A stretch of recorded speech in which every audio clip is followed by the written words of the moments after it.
Bonjour tout le monde dans ce cours à distance. Activité numéro 6, toujours la page 48. Le problème est le suivant. Écrire un algorithme qui calcule la surface d'un rectangle. Donc toujours, algorithme, c'est un ensemble d'instructions qu'on doit les écrire. Alors, donc on va faire l'analyse. Alors notre problème c'est la surface d'un rectangle.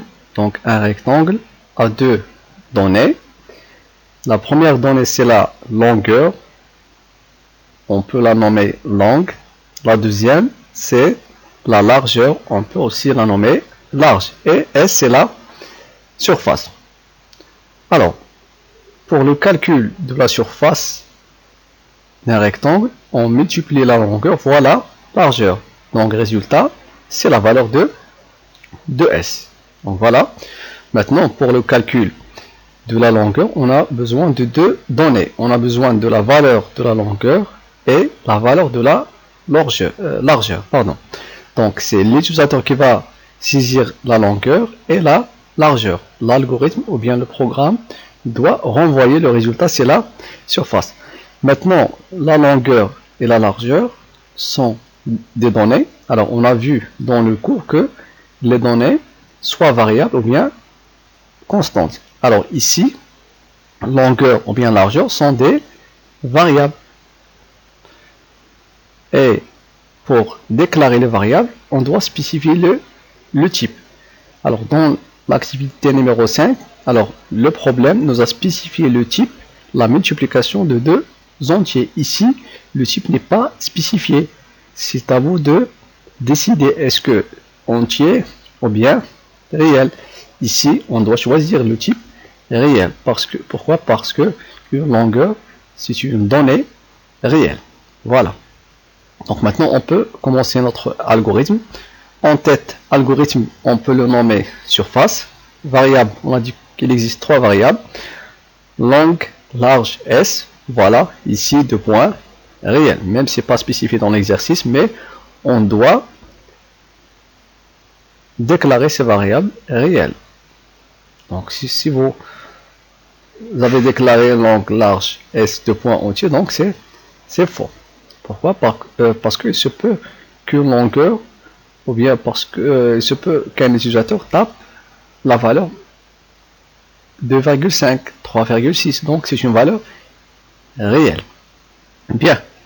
Alors début, on commence notre traitement par la demande de la longueur. En utilisant bien sûr l'instruction écrire. Écrire, taper la longueur. Alors pour récupérer cette valeur tapée par l'utilisateur, on utilise l'instruction lire longue. La même chose pour demander la largeur. Écrire, taper la largeur. Lire la largeur. Maintenant, S reçoit longue fois large. Voilà, il ne reste qu'à afficher le résultat et écrire la surface et deux points. Le message entre deux apostrophes, virgule, la variable S et fin pour terminer l'algorithme. Passons maintenant pour voir l'exécution de cet algorithme. Toujours écran pour les messages, utilisateur pour saisir les données. Alors, l'entête, algorithme surface, bloc de déclaration pour déclarer trois variables, longue, large, S, deux points réels. Voilà sa représentation dans la mémoire RAM. On représente trois variables, longue, large, S, comme ils sont déclarés dans le bloc de déclaration. Alors, début, on commence le traitement. Écrire, taper la longueur. Ce message sera affiché sur écran pour que cet utilisateur tape une valeur. On suppose que la valeur saisie par cet utilisateur c'est 4,5. Maintenant, l'instruction lire longue. Cette valeur sera stockée ou bien enregistrée dans la case longue. Pourquoi longue? Parce que l'instruction c'est lire entre parenthèses longue. Alors de la même manière, on demande la largeur par écrire. Ce message sera affiché directement sur l'écran. L'utilisateur lit le message et tape la valeur 2. Lire large, cette valeur va être mettre dans la case large. S reçoit un fois large, alors S va recevoir 4,5 fois 2, c'est 9. L'affichage du résultat via l'instruction écrire la surface E.